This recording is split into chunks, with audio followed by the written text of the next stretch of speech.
Okay, so I'm going to be covering a very important topic today, following a debate that I had with a vegan influencer yesterday, and he was not really able to give any good comebacks to pretty much anything I said. But I decided that I wanted to go in a little bit more depth in a situation where I can control the video and not be interrupted constantly as I'm trying to speak and what have you. So I'm going to be addressing the vegan agenda, but before we get to that, I want to explain a few things. If you have a court case and you have a witness or somebody giving a testimony about some event, something that supposedly happened, one of the things that the prosecution is going to do, or maybe the defense, depending on the situation, is they're going to look at the credibility of that witness. Prosecution or defense, depending on the situation, may well seek to discredit that witness, that witness testimony. And of course, it really is important who is giving testimonial. If you've got testimonial from someone, for example, that is a known liar, maybe they have motives for lying, etc., then that testimony is discredited. It becomes less valuable for the case. So it's really helpful to understand and know source of information. And obviously the fact checkers make a big deal of this, because what they will do is they will dismiss all information from sources that they usually have discredited in some way, often because of something that they've said that they don't agree with, and that makes them discredited. So we have to be careful how we discredit, but it's certainly a valuable thing to do, is to look at source. Now, what is it that causes us to believe what we believe about anything? And throughout history, most of us were born into hopefully a loving family, and we're taught stuff by our parents. And for the most part, we end up, as we grow up, agreeing with a lot of what we're taught by our parents. Now, some people rebel against what they're taught by their parents, but it's really hard to shake everything. And so beliefs in general, societal beliefs, change pretty slowly. Everything now is different, because that's no longer the case, because what's happened around the world is governments have stepped in and removed parents from the prime role of teaching their children, and that has allowed major changes of belief to happen almost overnight in single generations. So children that used to grow up to believe, maybe follow the same religion, and many other fundamental beliefs that their parents did, are now diametrically opposed in many important areas to what their parents have taught them, because there's other influences at play now on purpose to do that. Now we can look at some areas of major shifts of belief systems in single generations to see what's going on with that, and I'll get to why I'm saying this and explain exactly why I'm saying this shortly. But for example, and I'm not going into the rights and wrongs of any beliefs that I'm covering right here, but I just want to show you that certain things were strongly believed by a previous generation that suddenly the children of that generation don't believe. So one of them would be, for example, homosexuality. So my parents' generation, as a general rule, the whole generation was very anti-homosexuality, and to the point where it was very difficult for homosexuals to even let anybody know. It was a very challenging situation for a homosexual in that generation. Okay, in a very short space of time, that's radically changed, and now it's very hard to watch a movie that has, for example, a husband and wife that are heterosexual, where the wife stays at home and looks after children and makes a home, and the husband provides. You don't see that anymore, but it's very difficult to watch any movies, or more than a couple of movies, and not have homosexuals represented, as an example. So that's just, as I say, I'm going to explain exactly why I'm explaining this. So homosexuality is one example of a massive shift, and it's been achieved through other means than the parents. obviously, because otherwise they wouldn't have shifted the position. So within that same area of sexuality, then we've now got more recently gender fluidity, where a man can say that they're a woman can say that they're a man, and all of this stuff, which would not have been accepted or believed. And actually, there's some resistance to that one still for now, amongst this current generation. But the younger people are accepting that more and more. The older people still in this generation are struggling with that. Okay. Another area would be hate speech. So things that in a previous generation would have just been considered disagreeing, now it's considered hate speech. So what would be classed as disagreeing previously now is hate speech. And politically, another belief that our parents would have had, if we're from the US and the UK and so on, that our parents and our parents' parents were very anti-socialism, communism. Okay, now that is very much changed again, especially in the younger ages. Some of the older ages still would be there, but most of the younger ages are now sympathetic at the very least, if not positively socialist going on. And even the definitions of socialism, what it would have been called communism a generation ago, is now, no, that's not communism, it's socialism. Also, they've attached the word phobia to certain things. So with homosexuality, they've attached the word phobia if you disagree. Or if you disagree with a religion like Islam, for example. If you disagree with that religion, you're not just disagreeing, you are Islamophobic. Okay, so they've attached this word for what would have been once called just I disagree to you have a phobia, you have a problem. So I'm just giving some examples to show you that there's been a massive change in major beliefs. And I just want to touch on the source of that. What is the source of that? Well, the source of that is coming from things like academia, media, Hollywood, the whole education system, from in many cases from kindergarten up, etc. So all the information that we get outside of our family is pushing these belief systems on us. Well, why are all these different things all around the world all pushing the same belief systems? And it's because all of them are controlled by a certain group of people.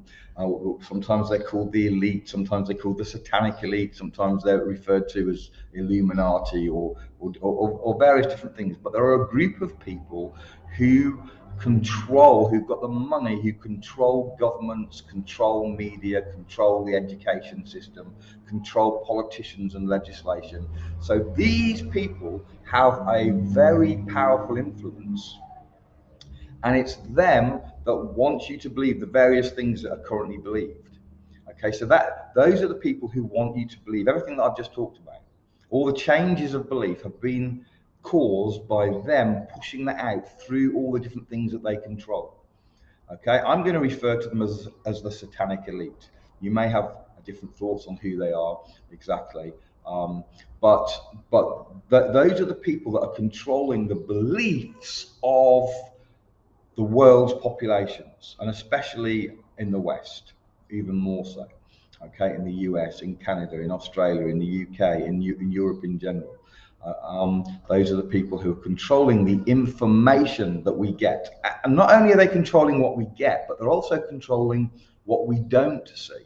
So they're hiding information from us that would conflict with what they want us to believe. So that is a thing, that's what's going on.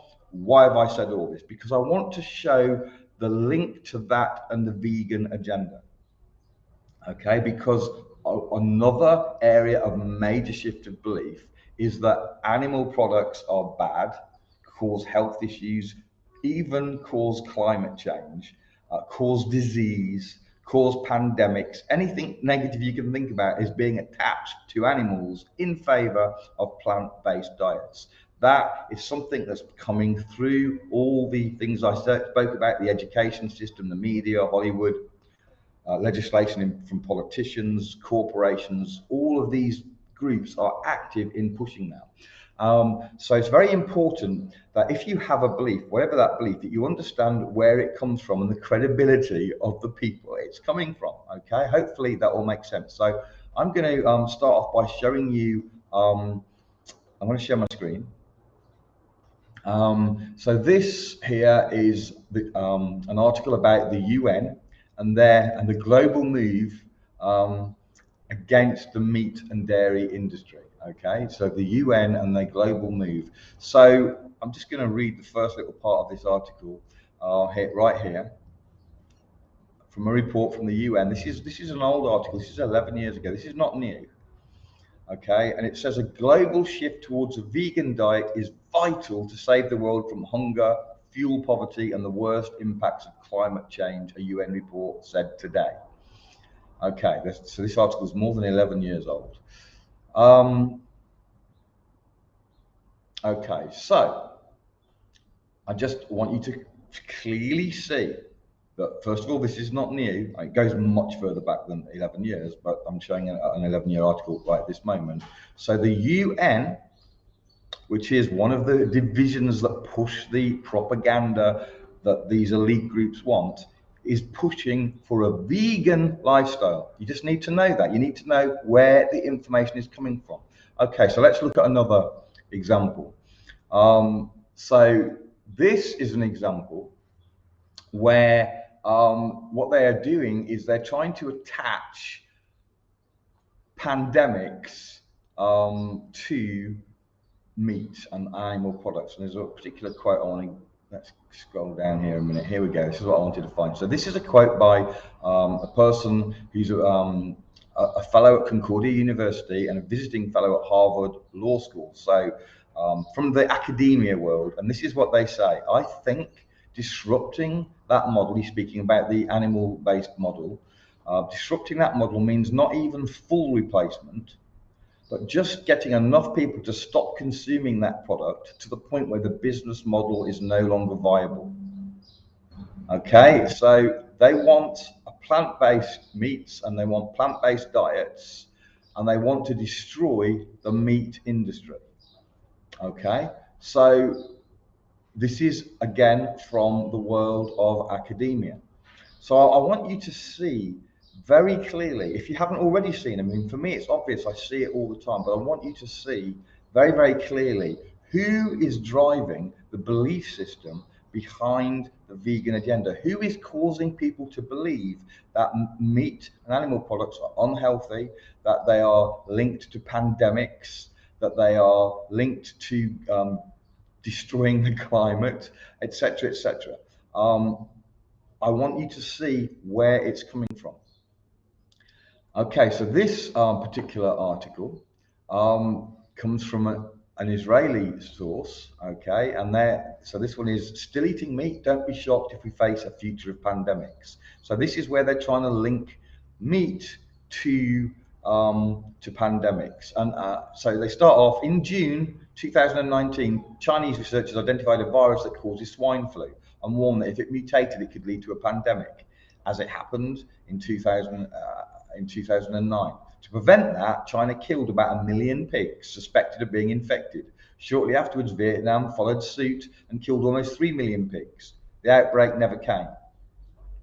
But then they go on to, where is it? I haven't got the rest of the article. I have read the rest of the article. And they go on to talk about the link with the current pandemic, so-called pandemic of coronavirus, to bats. Okay, so there's a constant attempt to link meat and animals to infectious disease for humans, and as a consequence, they're quite happy to kill millions and millions of animals to protect us humans from the so-called virus, which they've never proven exists, from infecting and killing us. In terms of the current so-called virus,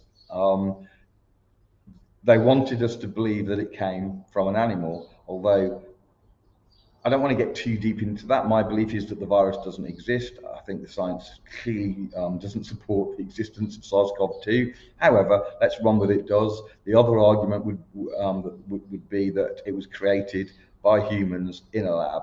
So you can't really blame animals either way. But the original argument was it just came from a bat. Whatever, they want to link fear and danger to viruses in animals, and they want us to kill animals, and eventually it's going to get to your pets. They're going to want you not to have pets because of the danger. That's where it's going.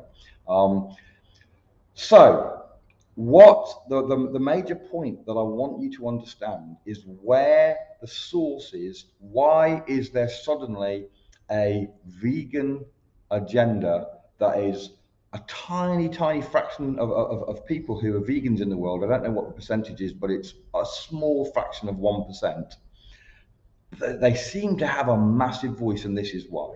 It's because it's the agenda. It's the agenda of the UN. It's the agenda of the CDC. It's the agenda of who both, by the way, are anti-meat. Both link cancer as an example. So you must have seen red meat causes cancer. Okay, you must have seen that because it's out there constantly. They ignore very inconvenient facts like cancer was pretty rare only 100 years ago when everybody ate meat. Everybody ate red meat and it was rare. So it's pretty obvious that if the meat didn't used to cause cancer 200, 300, 500 years ago, it can't suddenly cause cancer now unless they're doing something to the meat. And of course, that is what's happening. I could do a study on water and prove water causes cancer. Not a problem. Because if I wanted to ignore the fact that the water that I was studying contains fluoride, and fluoride causes cancer. So I could do a study and I could show water causes cancer by ignoring that fact that it contains a known carcinogen. Fluoride is a known carcinogen.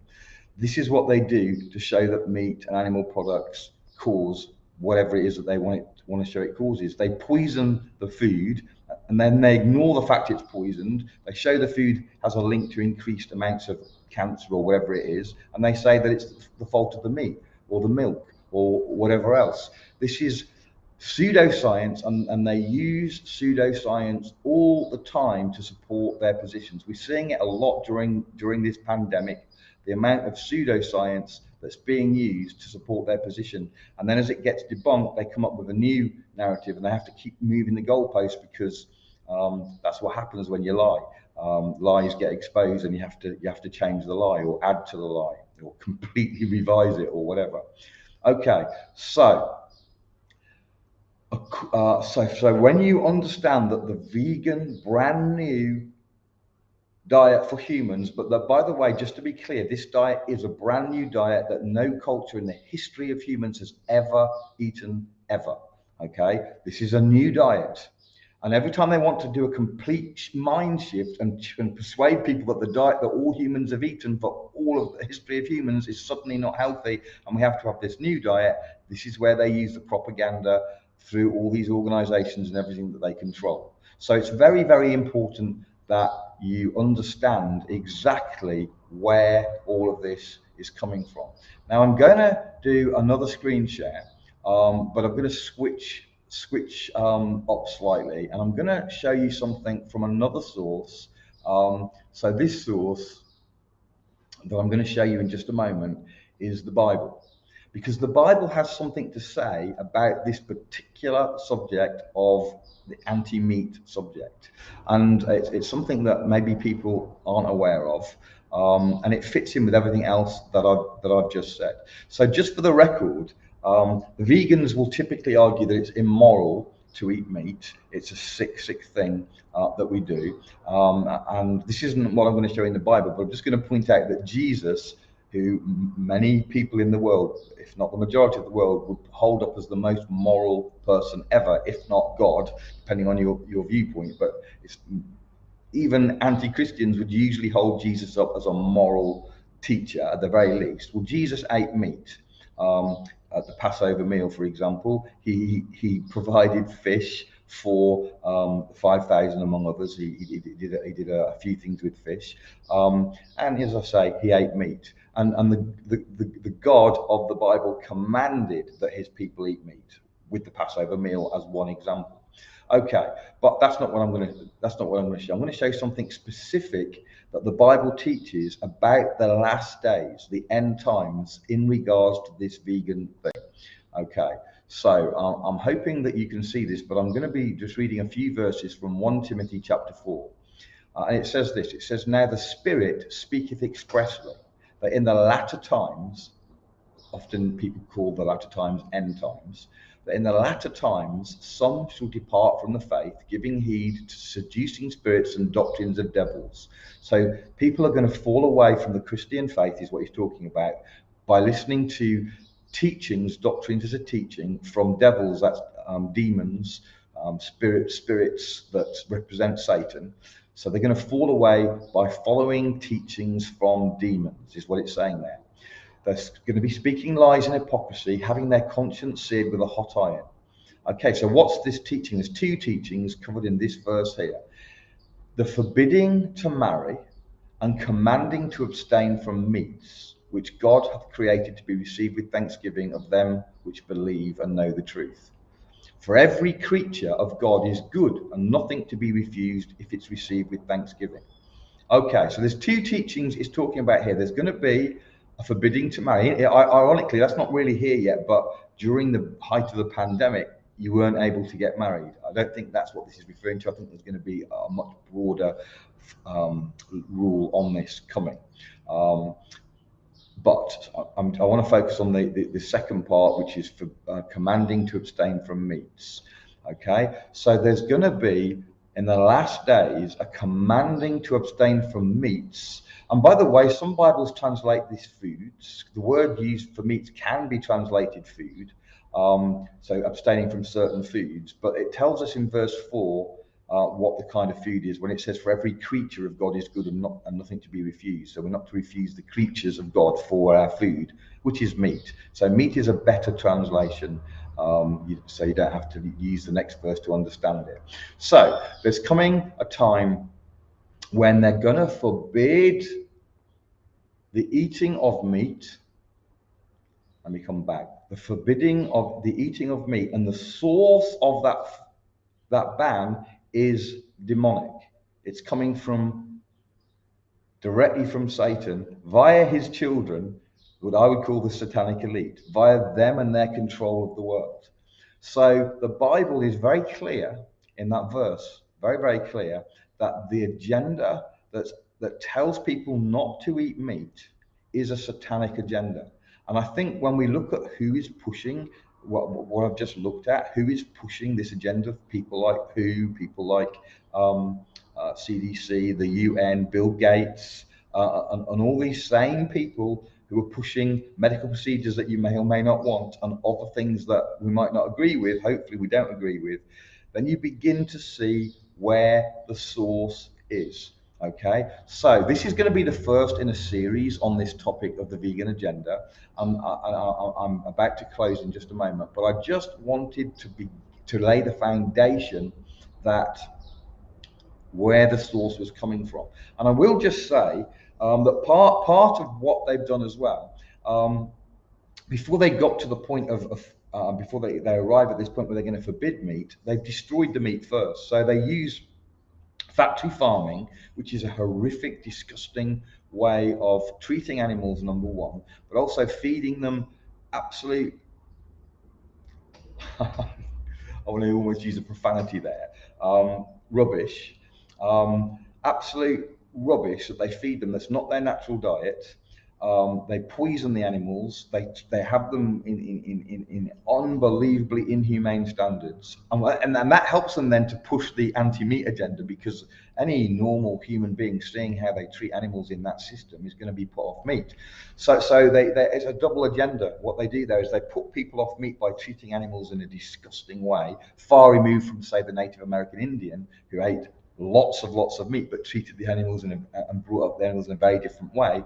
So they put you off the animals, the animal industry by doing that, but at the same time they reduce the standard of the meat. So you are eating meat which should be super healthy and a superfood and provide all your nutrition, but instead it's a much inferior product. So they've got multiple strategies going on there. So again, the point here is, and I hope you've got the point, is where is this coming from? Whether you look biblically, some of you are not going to believe the Bible, and that's fine. I'm using the Bible for those that believe the Bible. But for those that don't, you can see the other things that I've shown you, the agenda from the likes of the UN and so on and so on. If you go and do a search on anti-meat agenda, and do it on not on Google, do it on a good.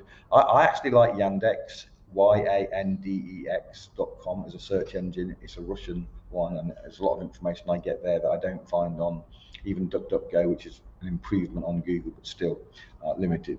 So do a search on global anti-meat agenda, elite anti-meat agenda, whatever. You'll find a lot of your own information. So now you understand that, we can move on in the next parts on some of the other arguments used by vegans and why they don't stand. So I hope this has been helpful in understanding where the agenda for veganism comes from. And if you've swallowed the whole stuff that animals are causing the climate to change, or they're poisoning us, or they're creating pandemics or whatever else, then you really need to dig deeper than the research that you're going to get from the sources that I've described that are all controlled by the group right at the top that disseminate information and censor other information. Okay, God bless. Have a great day. Thank you very much.